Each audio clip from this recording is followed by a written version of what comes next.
अस्सलाम वालेकुम dear students, मैं मोहम्मद कैस अली खान हूं और आप मेरा यूट्यूब चैनल देख रहे हैं जिसके ऊपर मैं वीडियोस अपलोड करता हूं मैट्रिक और इंटरमीडिएट के डिफरेंट सब्जेक्ट्स की। डियर स्टूडेंट्स, हमने फर्स्ट ईयर की फिजिक्स का पहला चैप्टर स्टार्ट किया हुआ है, मेजरमेंट्स का चैप्टर, जिसके अंदर हमने काफी सारे टॉपिक्स पढ़ लिए हैं। यहाँ पे हमने फिजिकल क्वांटिटीज देख ली हैं, ऐसा यूनिट्स देख ली हैं, सिग्निफिकेंट फिगर्स भी हमने देख ली हैं, प्रिसीजन एंड एक्यूरेसी हमने देख ली, और उसके बाद हमने टोटल अनसर्टेनिटी कैलकुलेशन के अंदर भी देख लिए, जो कि हमने अपने पिछले लेक्चर के अंदर ये टॉपिक देखा है। इस लेक्चर के अंदर हमने इन चीज़ों को अप्लाई करना है अपनी एग्जांपल्स के अंदर। हमने यहाँ पे 3 एग्जांपल्स करनी है इस लेक्चर के अंदर, जहाँ पे हमने अप्लाई करना है कंसेप्ट सिग्निफिकेंट फिगर्स का पहली एग्जाम्पल के अंदर, दूसरी एग्जाम्पल के अंदर हमने कंसेप्ट अप्लाई करना है प्रिसीजन का, तीसरी एग्जाम्पल के अंदर हमने कंसेप्ट अप्लाई करना है total uncertainty in the calculation का, जो कि हमने अपने पिछले लेक्चर के अंदर ये टॉपिक कवर किया है। तो स्टार्ट करते हैं इसको।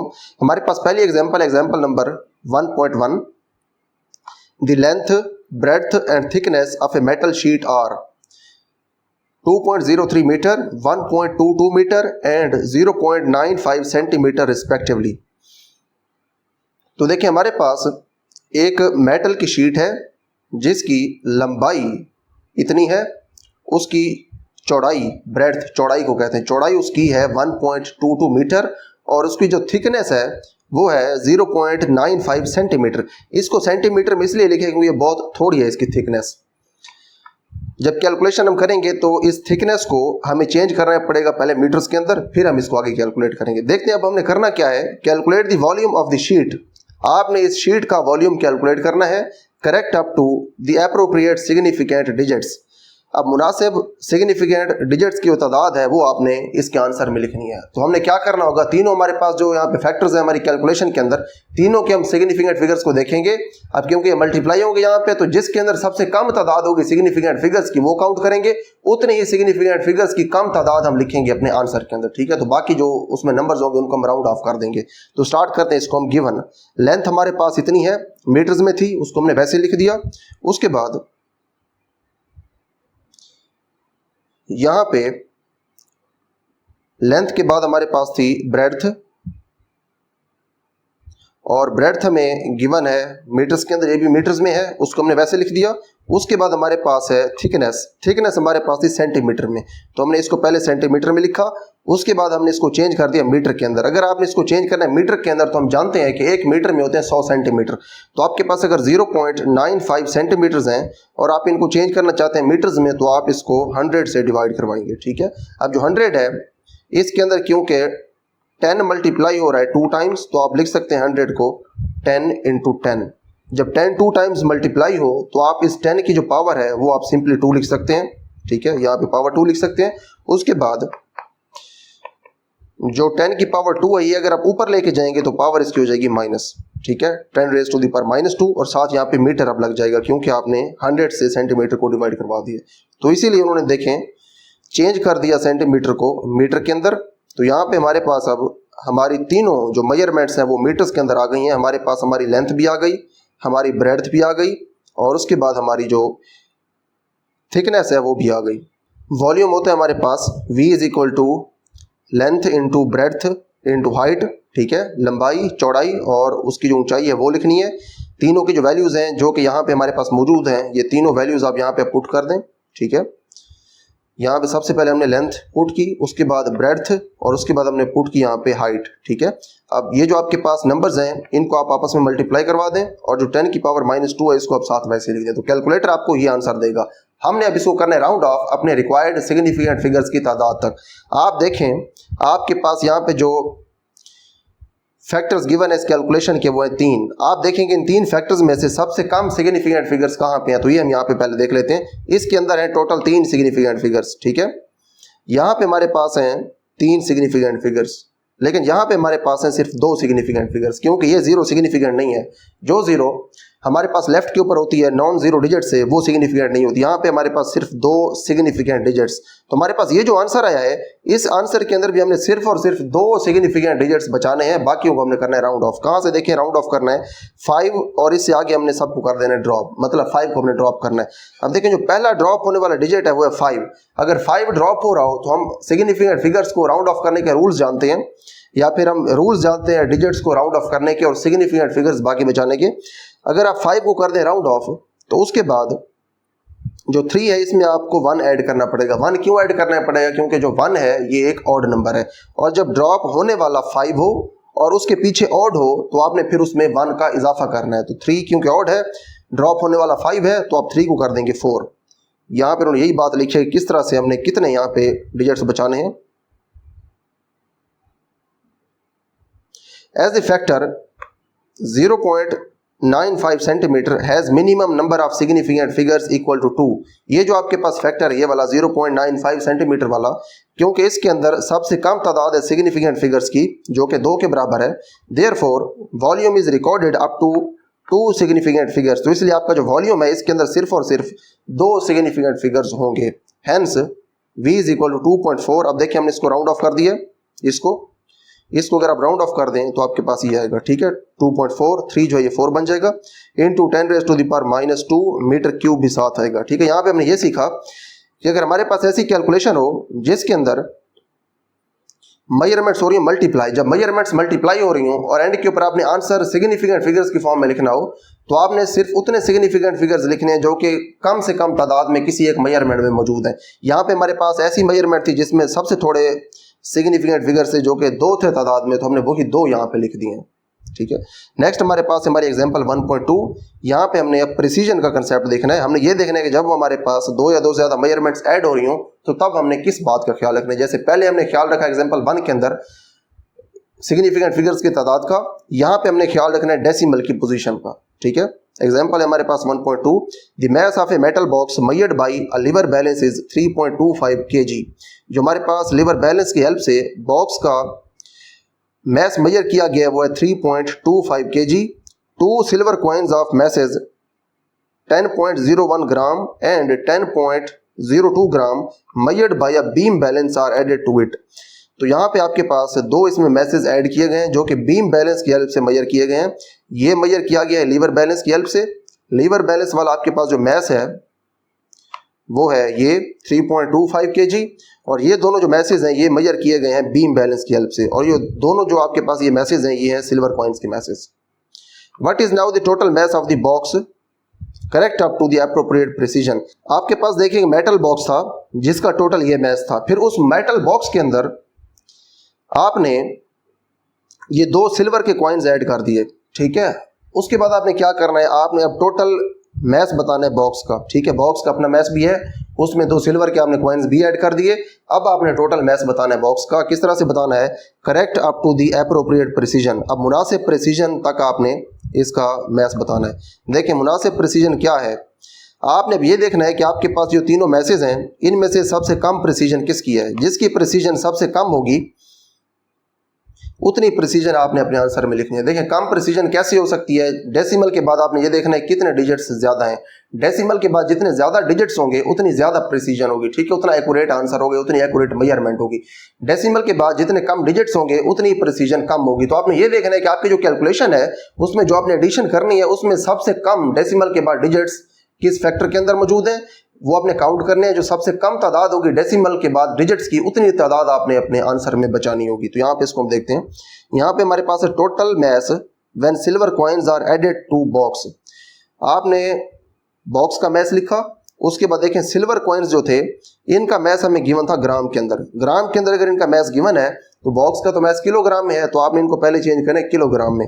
हम जानते हैं कि 1 किलोग्राम में 1000 ग्राम होते हैं, तो आप इसको भी 1000 से डिवाइड करवाएंगे और इसको भी आप डिवाइड करवाएंगे 1000 से। अगर आप इन दोनों को 1000 से डिवाइड करवा दें तो इन दोनों के ही आपके पास आंसर आएंगे जो हमने यहाँ पे लिखे हुए हैं। ठीक है, ये इन दोनों के आंसर आएंगे ये। ठीक है, आपने इन तीनों मैसेज को ऐड किया तो आपके पास ये आंसर आया। लेकिन आपने अब ये देखना है कि इनमें से सबसे कम प्रिसाइज कौन सा है आपके पास फैक्टर जो कि आपने यहाँ पे लिखा है जिनको आपने ऐड किया है, ये आपके पास सबसे कम प्रिसाइज। क्योंकि इन दोनों को अगर आप देखें तो डेसिमल के बाद इनके अंदर तो बहुत ज़्यादा डिजिट्स मौजूद है। इसका मतलब ये है कि ये बहुत ज़्यादा आगे तक एक्यूरेट आंसर्स ये दे सकता है, ये जो आपके पास बीम बैलेंस था जिससे ये मैसेज आए हैं। अब ये क्यों क्या है, लिवर बैलेंस की हेल्प से, और लिवर बैलेंस इतना ज़्यादा प्रिसाइज नहीं है, तो इसीलिए उस लिवर बैलेंस ने हमें जो रीडिंग प्रोवाइड की वो डेसिमल के बाद उसने सिर्फ हमें 2 डिजिट्स दिए। यहाँ पे हमें डेसिमल के बाद मिले ज़्यादा डिजिट्स। ये वाली जो आपके पास मेजरमेंट्स हैं ये ज़्यादा प्रिसाइज हैं, ये मेजरमेंट है कम प्रिसाइज। तो जो कम प्रिसाइज आपके पास मेजरमेंट हो आपने उसके डेसिमल के बाद डिजिट्स काउंट करने हैं उतने डिजिट्स आपने अपने आंसर में बचाने हैं। तो यहाँ पे देखिए हमारे पास एंड के ऊपर कितने डिजिट्स हैं, 2 डिजिट्स हैं, तो आपने अपने आंसर में सिर्फ और सिर्फ 2 डिजिट्स बचाने हैं। तो यहाँ पे यही हम लिखते हैं, सिंस लीस्ट प्रिसाइज मैस, जो इन तीनों में जो सबसे कम प्रिसाइज मैस है वो है 3.25 kg हैविंग 2 डेसिमल प्लेसेस। इसके सिर्फ और सिर्फ 2 डेसिमल प्लेसेस हैं। Hence total mass should be reported to 2 decimal places. जो आपके पास टोटल मैस है ये वाला, ये आपने सिर्फ और सिर्फ 2 डेसिमल प्लेसेस तक ही इसको लिखना है, which is the appropriate precision, जो कि मुनासिब प्रिसीजन है। तो कैसे आप इसको करेंगे, आप इसको कर देंगे राउंड ऑफ कितने तक करेंगे, 7 तक। 7 से आगे देखें ड्रॉप होने वाला पहला कौन सा डिजिट है, 0 है, तो 0 जब चला जाए तो क्योंकि 5 से छोटा है तो आपने 7 को अनचेंज ही रहने देना है। तो 3.27 kg आपके पास टोटल मैस निकला है। अब यहाँ पे अब ये देखें कि आपके पास जो पहली एग्जाम्पल थी उसके अंदर जो आपकी मेजरमेंट्स थी वो हो रही थी मल्टीप्लाई, और दूसरी आपके पास जो एग्जांपल है इसके अंदर आपकी जो मेजरमेंट्स हैं ये हो रही थी ऐड। जब मेजरमेंट्स हो रही हो मल्टीप्लाई तो आपने काउंट करने हैं सिग्निफिकेंट फिगर्स, ठीक है। हमने ये देखा कि इसके अंदर जो सिग्निफिकेंट फिगर्स हैं वो थे 2, ठीक है, तो आपने यहाँ पे 2 सिग्निफिकेंट फिगर्स बचा दिए, ठीक है। आप एक चीज और भी नोट करें, अगर हमने यहाँ पे काउंट करने होती डेसिमल की पोजीशंस, तो यहाँ पे देखें इसकी भी डेसिमल के बाद 2 पोजीशंस हैं, इसकी भी 2 पोजीशंस हैं, इसकी भी 2 पोजीशंस हैं। तो डेसिमल अगर काउंट करना होता तो हम अपने आंसर में 5 तक इसको रहने देते, ठीक है। डेसिमल के बाद हम 2 पोजीशंस यहाँ पे लिखते, लेकिन हमने यहाँ पे सिर्फ एक ही पोजीशन लिखी है। उसकी वजह यह है कि जब हम मल्टीप्लिकेशन करते हैं तो हम सिग्निफिकेंट फिगर्स को देखते हैं। जो भी हमारे पास कैलकुलेशन के अंदर फैक्टर्स होते हैं, जिस फैक्टर के अंदर सबसे कम सिग्निफिकेंट फिगर्स की तादाद होती है उतनी ही तादाद हमने अपने आंसर में सिग्निफिकेंट फिगर्स की लिखनी है। लेकिन जब हम करते हैं एडिशन, तो एडिशन के अंदर हम देखते हैं मेजरिंग इंस्ट्रूमेंट की प्रिसीजन। जो हमारे पास मेजरमेंट्स होती हैं हमारी कैलकुलेशन के अंदर, जहाँ पे हम एडिशन या सब्ट्रैक्शन कर रहे होते हैं, वहाँ पे जो सबसे कम प्रिसाइज मेजरमेंट होती है उसकी प्रिसीजन हम अपने आंसर में लेके जाते हैं, ठीक है। यहाँ पे देखिए हमारे पास सबसे कम प्रिसीजन कौन सी थी, वो ये थी, क्योंकि यहाँ पे हमें डेसिमल के बाद सबसे कम डिजिट्स मिल रहे थे, तो हमने अपने आंसर में भी इतने ही डेसिमल के बाद डिजिट्स लिखे। अब डेसिमल की इस साइड के ऊपर कितने डिजिट्स हैं हमें उससे कोई परवाह नहीं है, इधर 10 डिजिट्स हों, इसके इधर 5 डिजिट्स हों, इसके इधर 100 डिजिट्स हों, हमें उससे कोई मतलब नहीं है। एडिशन के अंदर आपने सिर्फ और सिर्फ डेसिमल के बाद वाली जो पोजीशंस हैं वो देखनी है। डेसिमल के बाद जिसकी सबसे कम पोजीशंस हैं उतनी पोजीशंस आपने यहाँ पे लिखनी है, ठीक है। तो बात क्लियर हो गई। मल्टीप्लिकेशन के अंदर आपने सिग्निफिकेंट फिगर्स देखने हैं, मल्टीप्लिकेशन और डिवीजन के अंदर। एडिशन और सब्ट्रैक्शन के अंदर आपने प्रिसीजन यानी कि डेसिमल के बाद जो पोजीशंस हैं उनको काउंट कर लेना, ठीक है। दोनों के दरमियान सिर्फ ये सिंपल सा फर्क है। उसके बाद नेक्स्ट हमारे पास एग्जाम्पल नंबर 3, जो कि यहाँ पे एग्जाम्पल 1.3 है। इसके अंदर हमने वॉल्यूम फाइंड करना है सिलेंडर का, और उसके अंदर हमने अनसर्टेनिटी भी बतानी है। देखें इसे पिछले लेक्चर के अंदर जो हमने टोटल अनसर्टेनिटी का कंसेप्ट देखा था कैलकुलेशन के अंदर, वही कंसेप्ट हमने अब यहाँ पे इस एग्जांपल के अंदर अप्लाई करना है। The diameter and length of a metal cylinder measured with the help of vernier callipers of least count 0.01 centimetre और this one and this one. देखिए आपके पास एक सिलेंडर है जो कि मेटल का है, और उसका डायामीटर हमने फाइंड किया वर्नियर कैलिपर्स की हेल्प से, जो कि इतना आया, ठीक है, ये उसका डायामीटर है। और उसके बाद हमने फाइंड की उसकी लेंथ उसकी इतने सेंटीमीटर है, और जो आपके पास वर्नियर कैलिपर्स है उसका लीस्ट काउंट है 0.01 सेंटीमीटर। 3 चीज़ें आ गई, लीस्ट काउंट आ गया, हमारे पास डायामीटर आ गया सिलेंडर का, और सिलेंडर की लेंथ आ गई। अब देखें जो लीस्ट काउंट साथ उन्होंने बताया है, ये लीस्ट काउंट हम जानते हैं कि किसी भी मेजरमेंट के अंदर एब्सोल्यूट अनसर्टेनिटी को जाहिर करता है। तो आपके पास जो डायामीटर है इसकी भी एब्सोल्यूट अनसर्टेनिटी यही है, और जो आपके पास लेंथ है सिलेंडर की इसकी भी एब्सोल्यूट अनसर्टेनिटी 0.01 सेंटीमीटर ही है रिस्पेक्टिवली का मतलब ये कि पहले बात हुई है डायामीटर की, तो पहले आपको जो वैल्यू मिली है ये डायामीटर की है, बाद में बात हुई है लेंथ की, तो बाद में आपको जो वैल्यू मिली है ये लेंथ की है। Calculate the volume V of the cylinder, cylinder का वॉल्यूम कैलकुलेट करें, एंड अनसर्टेनिटी इन इट, और इसके अंदर जो अनसर्टेनिटी होगी इसके वॉल्यूम के अंदर, टोटल अनसर्टेनिटी कैलकुलेशन के अंदर, जिसका कंसेप्ट हमने पिछले लेक्चर के अंदर कंप्लीटली कवर किया है, वो हमने यहाँ पे फाइंड करनी है। तो देखें इसका जो फार्मूला होता है सिलेंडर का वो हम पहले देख लेते हैं, फिर हम देखते हैं कि हमने करना क्या है। फार्मूला हमारे पास सिलेंडर का है ये, ठीक है, ये फार्मूला है, और इसको जब चेंज करेंगे तो इस तरह से कर देंगे। देखिए हमारे पास जो रेडियस हम जानते हैं वो होता है डायमीटर ओवर 2 के बराबर। जो डायमीटर होता है ये क्योंकि रेडियस से डबल होता है, तो यहाँ पे जो हमारा फार्मूला ये वाला इसको उन्होंने इस तरीके से मॉडिफाई कर दी, क्योंकि हमें जो वैल्यू गिवन है वो डायमीटर की है। इसको मॉडिफाई यहाँ पे करके देख लेते हैं, pi R square into L, R की वैल्यू पुट कर दें। आर हम जानते हैं कि डायमीटर से हाफ होता है, डी ओवर 2 हो जाएगा, आर की जगह पे 7 आ जाएगा एल, ऊपर हमने स्क्वायर डाल दिया। स्क्वायर अगर आप d के ऊपर ले लें और 2 के ऊपर अलग अलग ले लें तो d का भी स्क्वायर आ जाएगा, 2 का स्क्वायर 4 हो जाएगा। तो इसीलिए इस तरह से हमारे पास जो फार्मूला है ये डायमीटर की फॉर्म में होगा मॉडिफाई। आप अब ये देखें कि फार्मूला हमारे पास जो है इसके अंदर मेजरमेंट्स हो रही है मल्टीप्लाई। एक हमारे पास मेजरमेंट है डायमीटर की, दूसरी हमारे पास मेजरमेंट है लेंथ की।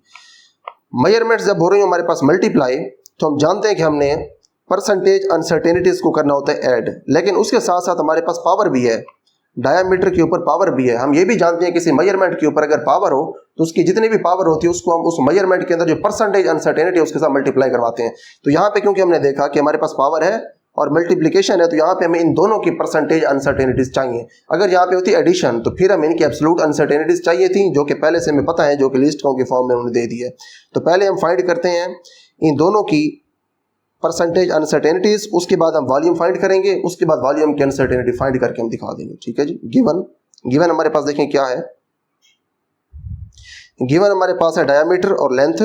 डायमीटर हमारे पास गिवन है 1.25 centimetre with least count 0.01 centimetre, least count या उसकी एब्सोल्यूट अनसर्टेनिटी। लेंथ हमारे पास ये गिवन है, इसका भी लीस्ट काउंट उतना ही है जिससे हमने इसको मेजर किया, उस इंस्ट्रूमेंट का उतना ही लीस्ट काउंट है जितना पहले डायमीटर के लिए। एब्सोल्यूट अनसर्टेनिटी इन लेंथ, अब जो लेंथ है इसकी एब्सोल्यूट अनसर्टेनिटी यही है जो कि इसके इंस्ट्रूमेंट का लीस्ट काउंट है, जो कि है 0.01 सेंटीमीटर। उसके बाद हमने परसेंटेज अनसर्टेनिटी फाइंड करनी है लेंथ की।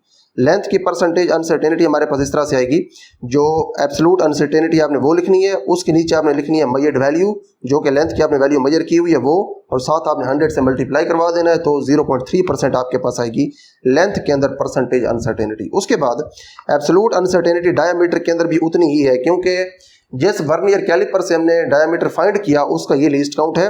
तो जो लीस्ट काउंट होता है मेजरिंग इंस्ट्रूमेंट का वही हमारे पास एब्सोल्यूट अनसर्टेनिटी होती है। आपने परसेंटेज अनसर्टेनिटी फाइंड करनी है डायमीटर की, तो वो हमारे पास आ जाएगी इस तरह से, एब्सोल्यूट अनसर्टेनिटी ओवर जो डायमीटर की वैल्यू आपने फाइंड की हुई है वो लिखनी है यहाँ पे। ठीक है, यहाँ पे हमने डायमीटर की वैल्यू लिखी, उसके बाद हमने साथ मल्टीप्लाई करवा दिया 100 के साथ। तो इसको जब आप कैलकुलेट करेंगे तो आपके पास आंसर आ जाएगा 0.8%। ठीक है जी। तो यहाँ पे देखिए हमारे पास दोनों जो मेजरमेंट्स थी जिन्होंने इस फार्मूला के अंदर यूज होना है, उन दोनों मेजरमेंट्स की हमारे पास परसेंटेज अनसर्टेनिटीज आ गई हैं। तो हमारे पास जो फाइनल कैलकुलेशन होगी, हम जानते हैं अगर उसके अंदर मेजरमेंट्स हो रही हो मल्टीप्लाई तो उस वक्त उनकी जो परसेंटेज अनसर्टेनिटीज होती हैं उनको हमने वहाँ पे ऐड कर देना होता है। ठीक है, परसेंटेज अनसर्टेनिटीज ऐड होंगी, लेकिन साथ जो इसके ऊपर पावर 2 है डायमीटर के ऊपर, इस 2 को भी हमने आगे यूज करना होगा। ठीक है, इस 2 को यहाँ पे यही काम हम करेंगे। यहाँ पे हम हमारा जो वॉल्यूम है उसकी परसेंटेज अनसर्टेनिटी फाइंड करेंगे। वॉल्यूम का हमारे पास ये फार्मूला है, ठीक है, पाई आर स्क्वायर इंटू एल। इसको हमने मॉडिफाई भी किया था डायमीटर की फॉर्म में, तो फिर इस तरह से हमारे पास आया था फार्मूला। अब यहाँ पे देखिए आपके पास कितनी मेजरमेंट्स हैं आपकी इस कैलकुलेशन के अंदर।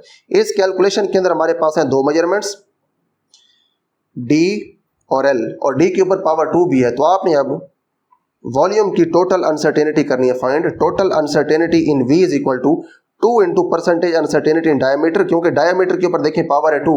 हम जानते हैं कि जब किसी भी मेजरमेंट के ऊपर पावर आ जाए तो उस पावर को आपने उसकी परसेंटेज अनसर्टेनिटी के साथ करवाना है मल्टीप्लाई। तो 2 को आप मल्टीप्लाई करवा देंगे डायमीटर की परसेंटेज अनसर्टेनिटी के साथ, उसके अंदर आप ऐड कर देंगे इस लेंथ की परसेंटेज अनसर्टेनिटी। ठीक है, परसेंटेज अनसर्टेनिटी इन लेंथ। तो यहाँ पे हमने ये सीखा कि हमारे पास अगर मेजरमेंट्स 2 हो, 3 हो, 4 हो, जितनी भी हो, वो डिवाइड हो रही हो या मल्टीप्लाई हो रही हो, तो उनकी जो परसेंटेज अनसर्टेनिटीज है उनको आपने सिंपली ऐड कर देना है। लेकिन जिसके ऊपर पावर आ जाए, डी के ऊपर पावर 2 आ गई, जिसके ऊपर पावर आ जाए तो उसकी परसेंटेज अनसर्टेनिटी को आपने 2 के साथ या उस पावर के साथ मल्टीप्लाई भी करवाते जाना है। फॉर एग्जाम्पल यहाँ पे अगर हमारे पास कोई और मेजरमेंट भी होती इस फार्मूला के अंदर, फर्ज कर लेते हैं यहाँ पे तो हमारे पास कोई के, और के के ऊपर होती पावर 3, तो अब क्या करते, यहाँ पे आगे आप लिखते +3 और साथ के की जो परसेंटेज अनसर्टेनिटी आप कैलकुलेट करते वो आप इसकी परसेंटेज अनसर्टेनिटी यहाँ पे लिखते। इस तरह से आप सब की परसेंटेज अनसर्टेनिटीज को ऐड करेंगे, लेकिन जिसके ऊपर पावर है उसकी पावर को भी आप उसकी अनसर्टेनिटी के साथ मल्टीप्लाई करवाते जाएंगे। यहाँ पे आप इनकी परसेंटेज अनसर्टेनिटीज जो फाइंड कर चुके हैं उनकी वैल्यूज पुट कर दें। ठीक है, यहाँ पे हमारे पास 2 आ जाएगा, यही 2। उसके बाद परसेंटेज अनसर्टेनिटी डायमीटर की हमने यहाँ पे पुट कर दी 0.8%, जो कि हमने यहाँ पे देखें कैलकुलेट की है। उसके बाद लेंथ की जो परसेंटेज अनसर्टेनिटी है वो हमने लिख दी यहाँ पे 0.3, जो कि हमने यहाँ पे कैलकुलेट की थी।